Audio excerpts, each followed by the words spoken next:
यदि हम आपस में प्रेम रखें तो परमेश्वर हम में बना रहता है और उसका प्रेम हम में सिद्ध हो गया है। आमीन आमेन। देखिए, ये वचन को जो बाइबल की आयतों में से खोल करके हम पढ़ें, इसमें परमेश्वर और मनुष्य के बीच में प्रेम की कहानी को लिखा हुआ है। परमेश्वर ने मनुष्य जाति से जो प्रेम किया उसका निशानी के बारे में लिखा है कि परमेश्वर मनुष्य जाति से प्रेम किया, उसका निशानी कौन है? यीशु मसीह है। परमेश्वर मनुष्य जाति से प्रेम करता है।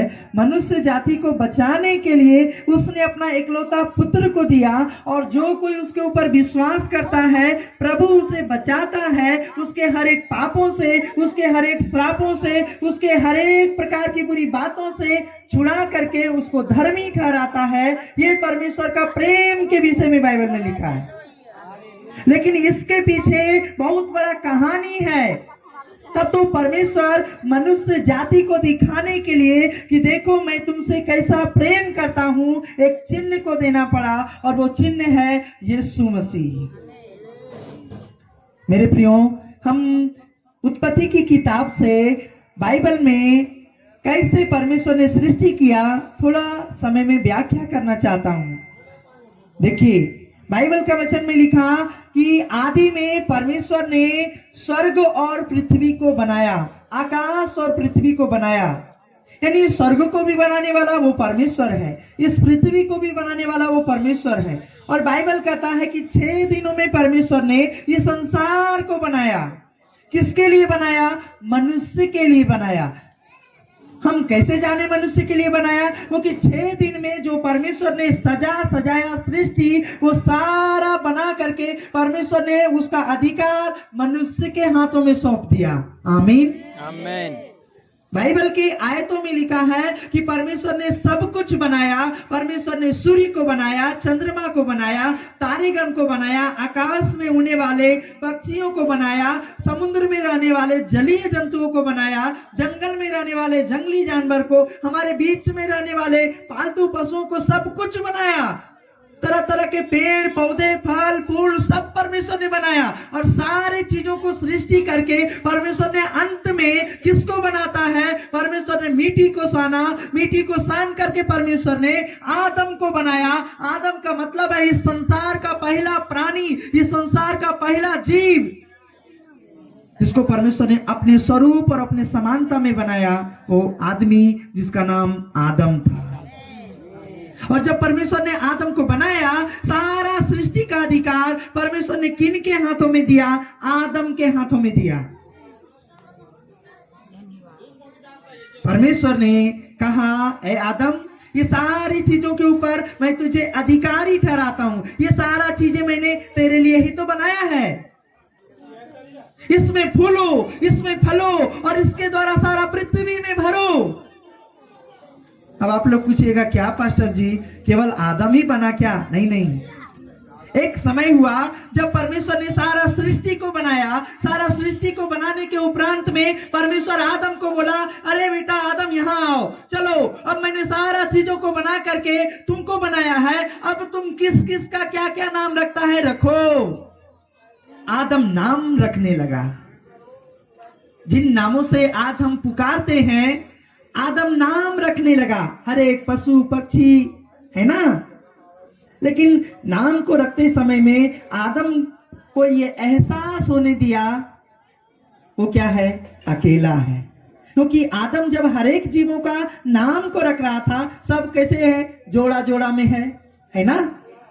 सब जोड़ा जोड़ा में है, नर है, नारी है ना। सब जोड़ा जोड़ा में है। जब आदम को यह एहसास हो गया, ओ मैं तो अकेला हूं, मेरे लिए साथ में रहने वाला, मेरा सहयोगी करने वाला कोई नहीं। परमेश्वर बोला, बेटा इतना पूरा दुनिया हम तुम्हारे लिए बना दिए, अब तुमको समझ में आया कि तुम्हारा साथ में रहने वाला, तुम्हारा संगी कोई नहीं है। चिंता की कोई बात नहीं, मैं तुम्हारे लिए और एक सहायक को बनाऊंगा। बाइबल का वचन में लिखा है कि परमेश्वर ने आदम को गहरी नींद में डाला, उसकी पसली से निकाल करके उसके सहायक के लिए एक स्त्री को बनाया। आदम ने उसको देखा, बोला ये मेरे हड्डी में का हड्डी, ये मेरे मांस में का मांस है, ये मेरी स्त्री है। उसका नाम हवा रखा गया। आमीन। तब तो आदम भी पति और पत्नी के रूप में पूरा हो गया है ना, वो भी जोड़ा बन गया। तब परमेश्वर उसको बोला तुम फूलो फलो और पृथ्वी में भरो। तो कितना आनंद है ना। अब परमेश्वर ने आदम को बना करके उसको अदन नाम का एक बगीचा में रखा। उस बगीचा में किसी भी तरह का तकलीफ नहीं, क्योंकि उस बगीचा में परमेश्वर ने उसके खाने के लिए पहले से ही हर फल को लगा दिया था, बस उसको तोड़ के खाना है। और कहता जितना खाने का मन है तू खा, तुझको कोई तकलीफ नहीं होगा, तुझको किसी भी तरह का समस्या नहीं होगा, तू खा। लेकिन ए आदम, ए हव्वा, तू मेरी बातों को सुन। वो अदन की बगीचा के बीच में मैंने दो वृक्ष को लगाया है, एक जीवन का वृक्ष है और एक भले या बुरे के ज्ञान का वृक्ष है। लेकिन भले या बुरे के ज्ञान का वृक्ष का फल जो है उसको तू नहीं खाना, नहीं तो जिस दिन तू उस भले या बुरे के ज्ञान का वृक्ष का फल को खाएगा उसी दिन तू अवश्य ही मर जाएगा। अब आपको पूछना चाहते हैं, परमेश्वर मनुष्य को बनाया प्रेम से, लेकिन वो प्रेम करता है या नहीं करता है, इसका निशानी में क्या रखा? मेरी आज्ञाओं को मानना। यानी जिस वृक्ष का फल को, जो भले या बुरे के ज्ञान का वृक्ष का फल को खाने के लिए मैंने तुम्हें मना किया, उसको तू नहीं खाना। क्योंकि जिस दिन तू उस भले या बुरे के ज्ञान का वृक्ष का फल को खाएगा उसी दिन तू अवश्य ही मर जाएगा। यानी तेरा मेरे साथ में संगति टूट जाएगा।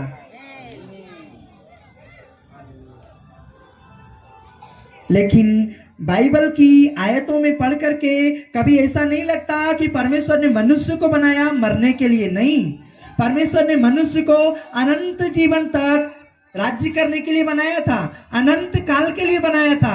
लेकिन उस आज्ञा के साथ में कि तू मेरी आज्ञाओं को मानना, तब तो तू आशीष पाएगा, तब तो मेरा संगति तेरे साथ में बना रहेगा। क्या किया? एक समय आया, आदम और उसकी पत्नी हवा ने शैतान के बहकावे में आकर के वो भले या बुरे के ज्ञान का वृक्ष का फल को खा लिया। यही है मानव जाति के पतन का कारण। वही जब आदम हवा ने उस भले या बुरे के ज्ञान का वृक्ष का फल को खाया, उसी समय में परमेश्वर ने बोला, ए आदम, ए हवा, क्या जिस वृक्ष का फल को खाने के लिए मैंने तुम्हें मना किया, क्या तूने खा लिया? बोला हाँ परमेश्वर, मैंने खा लिया। बोला अब हो गया, तुझको नहीं खाना चाहिए ना, मैंने तुमसे प्रेम किया, ये सारा सृष्टि मैंने तेरे लिए बनाया, सारा सृष्टि के ऊपर अधिकारी मैंने तुझको दिया। इस अदन की बगीचा, ये अलौकिक बगीचा में मैंने तुझको रखा इतनी सुंदरता के साथ में। तुझको कोई मेहनत करने का भी जरूरत नहीं, केवल फल तोड़ के खाना है, परमेश्वर की आज्ञा मानना है। लेकिन तूने क्या किया? तूने तो मेरा आज्ञा ही तोड़ दिया, इसलिए तू अपवित्र हो गया। बाइबल बताती है परमेश्वर की आज्ञा को तोड़ना पाप है। पाप का मतलब अपवित्र हो जाना। और जब हमारे आपके पास में पाप होता है तब हम परमेश्वर के करीब नहीं हो सकते, क्योंकि परमेश्वर का स्वभाव है, परमेश्वर का गुण है, वो पवित्र परमेश्वर है। वो अपने लिए पवित्रता का मांग करता है और कहता तू मेरे लिए पवित्र बन करके रहना। लेकिन आदम हवा परमेश्वर की आज्ञा को तोड़ करके, पाप करके अपवित्र हो गया। लेकिन फिर भी बाइबल बताती है मनुष्य के लिए परमेश्वर बोलता मैं प्रेम करता हूं। ए आदम, ए हवा, तू अभी कुछ समय के लिए अदन की बगीचा से बाहर चला जा, क्यों चला जा? क्योंकि अदन की बगीचा में और एक वृक्ष का फल लगा हुआ है जिसका नाम है जीवन का वृक्ष का फल।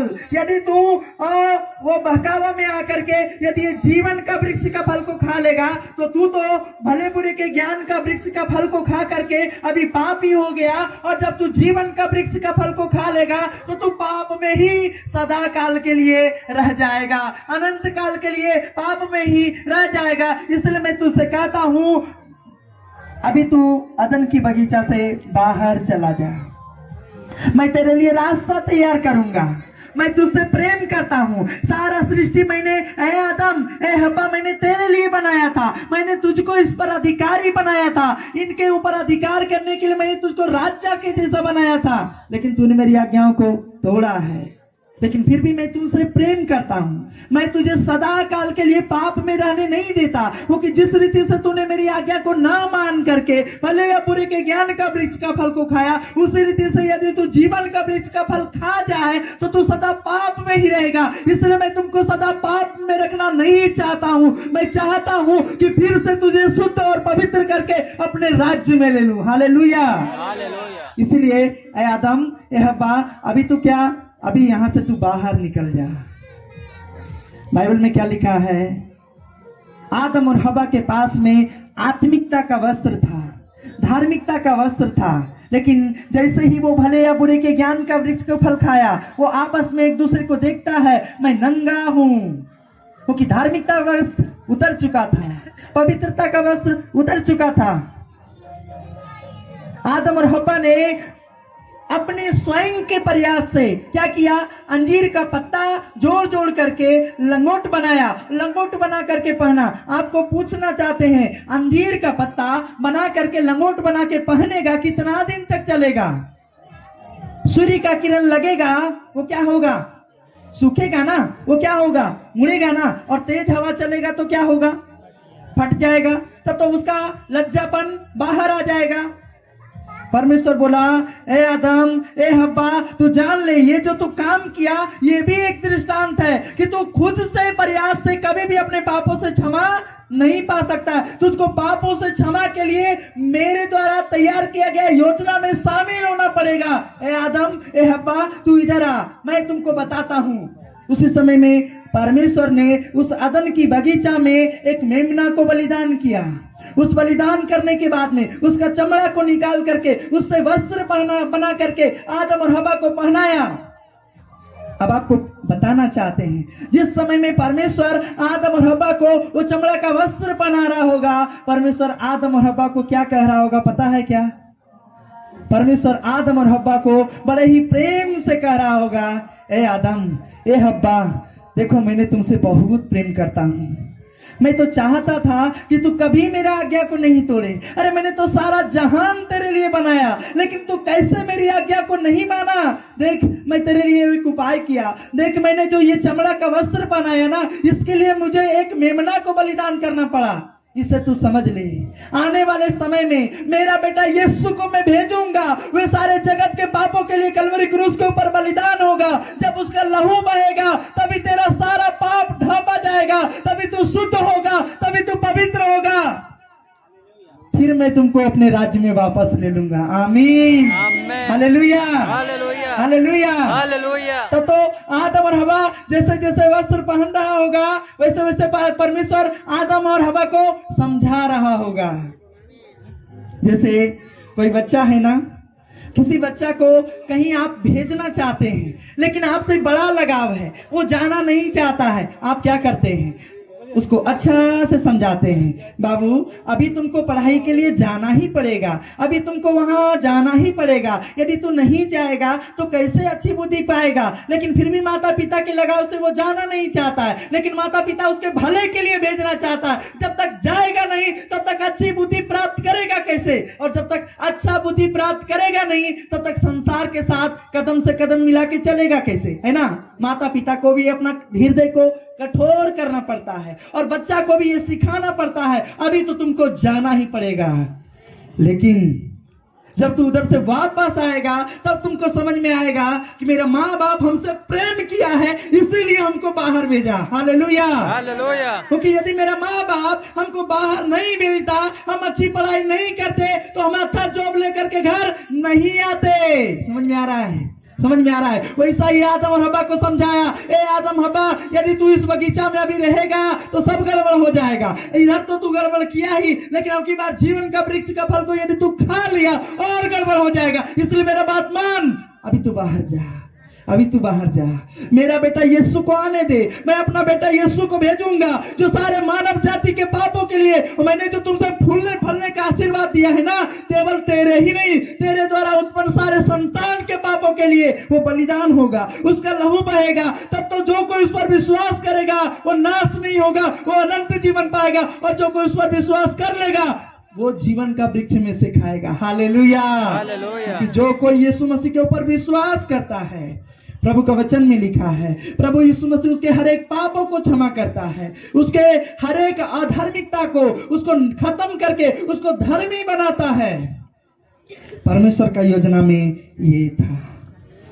आप लोग को लग रहा होगा ये पास्टर जी क्या बता रहे हैं, मैं परमेश्वर के प्रेम की कहानी को समझा रहा हूं। आपको पता है क्या, परमेश्वर जिस समय में आदम और हव्वा को बाहर भेज रहा था, उस समय में भी परमेश्वर का हृदय दुखता होगा, क्योंकि अदन की बगीचा में आदम और हव्वा से परमेश्वर प्रतिदिन संगति करता था, और परमेश्वर को पता था जब ये अदन की बगीचा से बाहर जाएगा ये और पाप करेगा, ये मेरी संगति से और दूर होगा। लेकिन फिर भी परमेश्वर ने योजना बनाया कि चिंता की कोई बात नहीं, मैं एक समय में अपना पुत्र को भेजूंगा, वे सारे जगत के पापों के लिए बलिदान होगा, तब तो जितने लोग भी उस पर विश्वास करेंगे वे सब उद्धार पाएंगे। आमीन। कई लोग बोलते हैं भैया मेरे ये तो समझ में आता नहीं है कि एक आदमी पर विश्वास करने के द्वारा, एक यीशु मसीह के ऊपर विश्वास करने के द्वारा, एक मसीह प्रभु के ऊपर विश्वास करने के द्वारा पूरा दुनिया कैसे उद्धार पाएगा। आपको समझाना चाहते हैं, एक ही आदम के द्वारा पाप इस संसार में आया, तो परमेश्वर ने योजना बनाया, परमेश्वर ने न्याय किया कि जब आदम में सब मरते हैं तो मसीह यीशु में सब जिलाए जाएंगे। हालेलुया। जैसे आदम में पाप किया, पाप के कारण मृत्यु आया, वैसा ही जो मैं बेटा भेजूंगा, जो मैं यीशु को भेजूंगा, उसके ऊपर जो कोई विश्वास करेगा वो नाश नहीं होगा, अनंत जीवन पाएगा। आमीन, आमीन। ये परमेश्वर का प्रेम की कहानी है। लेकिन पता है क्या, जिस समय में परमेश्वर अपना पुत्र को इस जगत में भेजने का समय था, क्या परमेश्वर दुखी नहीं हुआ होगा? परमेश्वर दुखी हुआ होगा, क्योंकि मैंने जिस मनुष्य को बनाया उसके साथ में संगति करने के लिए वो बिगड़ गया, और वो यहाँ तक बिगड़ गया वो अपने से कभी भी सुधर नहीं सकता है। उसको सुधारने के लिए मुझे अपना पुत्र को बलिदान करना पड़ेगा। वो पिता जो परमेश्वर है उसने अपना बेटा को इस संसार में बलिदान होने के लिए दिया। वो पिता का हृदय को समझिए, फिर भी वो आपसे हमसे प्रेम करता है। मेरे प्रियो, ये कोई कथा कहानी मैं आप लोगों के बीच में नहीं बोल रहा हूं, ये वास्तविक कहानियां हैं, ये वास्तविक घटनाएं हैं जो परमेश्वर और मनुष्य के प्रेम का बयां को करता है। ये बाइबल क्या है? कई लोग इसको छूना पसंद नहीं करते हैं, आप इसको पढ़ के देखिए, इसमें परमेश्वर और मनुष्य के प्रेम की कहानी है। कई लोग इसको डर से छूना नहीं चाहते हैं, इसके बारे में अभद्र अभद्र टिप्पणियां करते हैं। लेकिन मेरे प्रियो, आप एक बार इसको पढ़ के देखिए, इसमें परमेश्वर और मनुष्य के प्रेम की कहानी है, और उसका निशानी है प्रभु यीशु मसीह। आमीन, आमीन। बाइबल में लिखा, परमेश्वर ने आदम और हव्वा को बगीचा से बाहर तो निकाल दिया, लेकिन आदम और हव्वा से उत्पन्न संतानें, जो परमेश्वर ने कहा था फूलो फलो पृथ्वी में भर जाओ, जितनी संतानें होती गई सबके सब परमेश्वर के नजर से दूर चला गया, और पाप करता गया और पाप करता गया। जब इस संसार की आयु, जब पृथ्वी पर मनुष्य का समय 4000 साल हुआ, उसी समय में परमेश्वर ने अपने पुत्र यीशु को इस समय में इस संसार में भेजा। प्रभु यीशु मसीह किसी एक जाति का प्रभु नहीं है, प्रभु यीशु मसीह किसी धर्म का प्रभु नहीं है, प्रभु यीशु मसीह सारे मानव जाति के लिए उद्धार करने वाला प्रभु है। प्रभु यीशु मसीह को हम किसी धर्म में नहीं बांध सकते हैं। प्रभु यीशु मसीह का बातों को, उसका शिक्षा को हम किसी जातिवाद में नहीं बांध सकते हैं। यीशु का शिक्षा वो है, यीशु इस संसार में इसलिए आया, मानव जाति को उसको पापों से उद्धार करके, वो परमेश्वर जो आदम की बगीचा में आदम हवा से संगति करता था, जो संगति पाप के कारण टूट चुकी थी, उस संगति को फिर से जोड़ने के लिए प्रभु यीशु मसीह इस दुनिया में आया। आमीन, आमेन। इसलिए मेरे प्रियो, यीशु मसीह इस संसार में आया हमारे आपके पापों के लिए, कलवरी क्रूस के ऊपर बलिदान हुआ। कोई लोग कहते हैं अरे कोई आदमी तो रोज मरता है ना, तो यीशु मसीह भी मर गया तो क्या हुआ, लेकिन वैसा नहीं समझना है। प्रभु यीशु मसीह परमेश्वर हो करके भी, वो राजा हो करके भी इस संसार में मनुष्य का स्वरूप में आया, सारे मानव जाति के लिए क्रूस पर मरा, लेकिन उसका आगे का बात बताता है। बाइबल ये गवाही देती है, वे तीसरे दिन मुर्दों में से जीवित तो उठा। वैसा ही प्रभु यीशु मसीह कहता है, अब जो कोई मेरे ऊपर विश्वास करता है वो मर भी जाएगा फिर भी वो जिएगा, वो कभी नाश नहीं होगा। मेरे प्रियो, ये प्रभु यीशु मसीह का प्रेम की कहानी है, ये परमेश्वर का प्रेम की कहानी है। अंत में कुछ आयत को पढ़ के आप लोग के बीच में समाप्त करना चाहते हैं। प्रभु का वचन में लिखा, देखो मैं तुमको कैसा प्रेम करता हूं, जैसा एक दूल्हा अपनी दुल्हन से प्रेम करता है वैसा मैं भी तुमसे प्रेम करता हूं। देखो, एक दूल्हा शादी करने के दरमियान में जब उसका शादी का समय आता है, यदि उसके पॉकेट में पैसा रहे तो क्या करेगा, क्या करेगा? यदि उसके पॉकेट में अच्छा खासा इनकम हो, क्या करेगा? अपना पत्नी से प्रेम, अपने होने वाली पत्नी से प्रेम के कारण क्या करेगा? बोलिए ना, बहुत अच्छा सा महल भी बनाएगा, है ना, उसमें सोने के लिए अच्छा व्यवस्था, उसमें किचन भी अच्छा बनाएगा, उसमें नहाने का भी अच्छा बनाएगा, उसमें घूमने के लिए भी अच्छा बनाएगा, साथ में अपनी पत्नी के साथ में खाने के लिए अच्छा डाइनिंग टेबल भी लाएगा, है ना, साथ में बैठ करके अच्छा टीवी भी लगाएगा, बहुत कुछ करेगा। प्रभु यीशु मसीह कहता है, अरे हम भी तुम्हारा दुल्हा है और तुम लोग जो मेरे ऊपर विश्वास करती हो, तुम हमारी दुल्हन हो, मैं भी तेरे लिए स्वर्ग में घर बना रहा हूं। आमीन, आमेन। जब हम तुम्हारा पाप के लिए कलवरी क्रूस के ऊपर बलिदान हो सकते हैं, मैं मृतकों में से तीसरे दिन जिंदा हो सकता हूं, तो तुम मेरे नाम के ऊपर विश्वास करते हो, इसलिए मैं तुमको शुद्ध करता हूं, मैं तुमको पवित्र करता हूं, मैं तुम्हारा ऐसा दुल्हा हूं, मैं तुमको छोड़ूंगा नहीं, मैं तुम्हारे लिए स्वर्ग में घर बना रहा हूं। Hallelujah, hallelujah. अब बात यह है, फाइनल बात, यीशु मसीह के ऊपर विश्वास कीजिए। हम और आप जो यीशु के ऊपर विश्वास करते हैं, यीशु की दुल्हन है, जो विश्वास करने वाला लोगों का समूह वो कलीसिया है, और कलीसिया यीशु का दुल्हन है, और हम कलीसिया यीशु के ऊपर विश्वास करते हैं, यीशु मसीह मेरा दुल्हा स्वर्ग में मेरे लिए घर सजा रहा है। Hallelujah, hallelujah.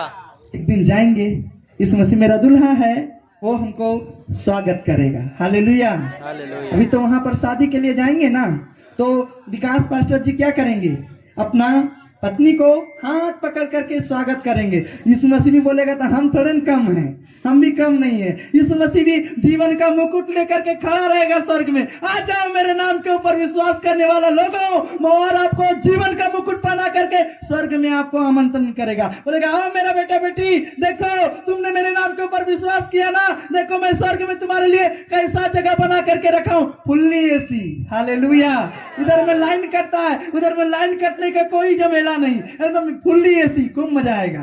इधर में देखिए गर्म लग रहा है, उधर में फुल्ली एसी, इधर में कान में पहनते हैं, नाक में पहनते हैं, और नहीं दिया तो बड़ा गड़बड़ माहौल है ना। इधर में तिलक दहेज चलता है ना, तो तिलक दहेज चलता है तो जितना लड़की पक्ष का, जितना वर पक्ष के लिए देता है तिलक, उसमें से पहले ही उधर से धमकी आ जाता है, देखी सब कुछ करिए ठीक बात हो, है ना, जितना खर्चा करे के मन हो ठीक बात हो, लेकिन हमारे बेटिया के लिए दहेज गहनमा कम नहीं होवे चाहिए, है ना। काहे कि जितना तिलक दिए हैं उसमें से तुम कितना खर्चा करेगा वो तो रहेगा नहीं, लेकिन मेरा बेटी के लिए जो तुम बनाएगा वो मेरा बेटी के लिए पूंजी होगा, दुख सुख में साथ देने के लिए। नहीं बना के जाएगा तब झमेले है ना। Yes. इधर में नाक में पहनने के लिए, कान में पहनने के लिए, हाथ में पहनने के लिए कितना चिंता होता है और अच्छा भी लगता है ना। वही स्त्रियां सोना का पहन करके आ जाए कितना सुंदर लगती है। यीशु मसीह बोलता है हम दुल्हा हैं, हम कम नहीं है, हम तुम्हारे लिए मार्ग में सोना बिछा देंगे। Hallelujah hallelujah. जब स्वर्ग में कहता है जो तू सड़क पर चलेगा ना, सोना तेरे कदमों में होगा, मैं वो प्रभु हूँ। हालेलुया। इधर में लाइट का समस्या, यीशु मसीह कहता है मैं स्वर्ग में तुम्हारे लिए ऐसा लाइट बनाऊंगा जो कभी खत्म होगा ही नहीं। अब पूछिए कैसे, बाइबल बताती है यीशु मसीह ने बोला तो मैं तो खुदे ज्योति हूँ। हालेलुया। तो हम जहाँ रहेंगे वहाँ तुम भी रहेगा। तो हम हैं स्वर्ग में, ज्योति कहाँ है? स्वर्ग में। तुम भी रहेगा स्वर्ग में। अंधियारा है क्या?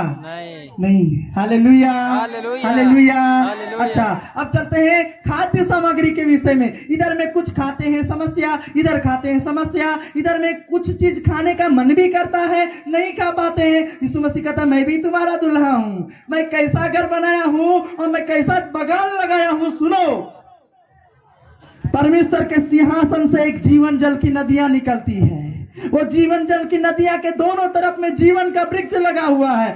हर महीना एक गाछ में 12 तरह का फल, जितना खाने का मन है खाओ। हालेलुया। वो बात अलग है, स्वर्ग में भूख और प्यास नहीं होगा, फिर भी आपको स्वाद लेने का मन है, जितना खाने का मन है खाइए ना, क्योंकि हर महीना एक वृक्ष में 12 तरह के फल लगेगा। ये सब प्रभु यीशु मसीह हमारा जो दुल्हा है, हम जो दुल्हन है, हमारे लिए तैयार करके रखा। आमीन। इसलिए आज मेरे प्रियो, हम किसी धर्म का प्रचार नहीं कर रहे हैं, परमेश्वर और मनुष्य के बीच में प्रेम की कहानी को बता रहे हैं। परमेश्वर आप सबों से बहुत प्रेम करता है। आमीन। यीशु के ऊपर विश्वास करे, उसके राज्य का अधिकारी हो। हालेलुया। यीशु जो आपके लिए तैयार किया है, आप भी उसमें शामिल हो। प्रभु आप सभी को आशीष दे। आइए प्रार्थना करेंगे। खुदावन परमेश्वर, आपका धन्यवाद देते हैं प्रभु जी।